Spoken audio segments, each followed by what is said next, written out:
Well, I think first making sure the interventions are research-based. And I think research is not just research with data, but evidence of things that work, things that feel good, things that achieve the results that we want. Back to the mission statement, I think that's really important. So look at practices that are evidence-based, have them adjudicated against a standard.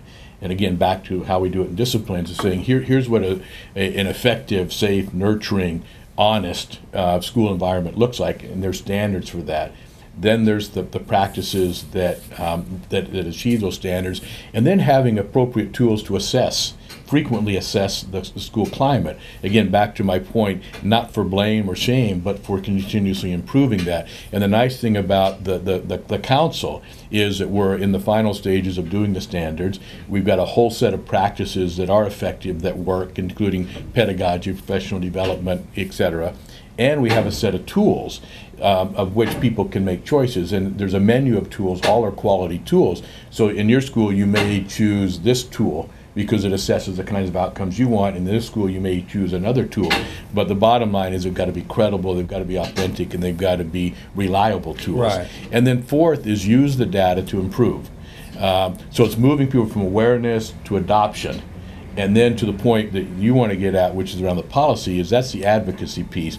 That these things can exist in an integrated style without policy. But if you're going to sustain them, then what you need are policies in place. And policies around hiring, policies around assessment, policies around responsibilities. And if you could look then at policies that exist that already support school climate, and to make those more intentional.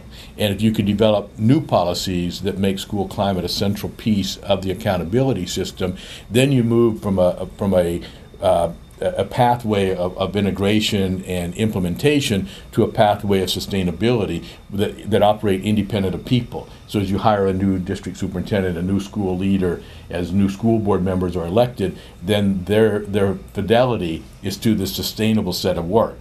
And I'm afraid if we don't focus on policy, then what we have is an implementation strategy that may or may not live longer than the current people in place. Right. And I think that's a real distinction we need to look at. You can integrate all kinds of things, and we've done that in schools, reading across the curriculum, instructional technology, and you could probably go to schools and pinpoint those that are integrated and implemented versus those that are sustained. And I would say the distinction would be there's a set of policies and expectations that this is going to be a long, sustainable practice, pedagogy, program, project, or an outcome versus one that right now seems to be prevalent, but in the future may not be.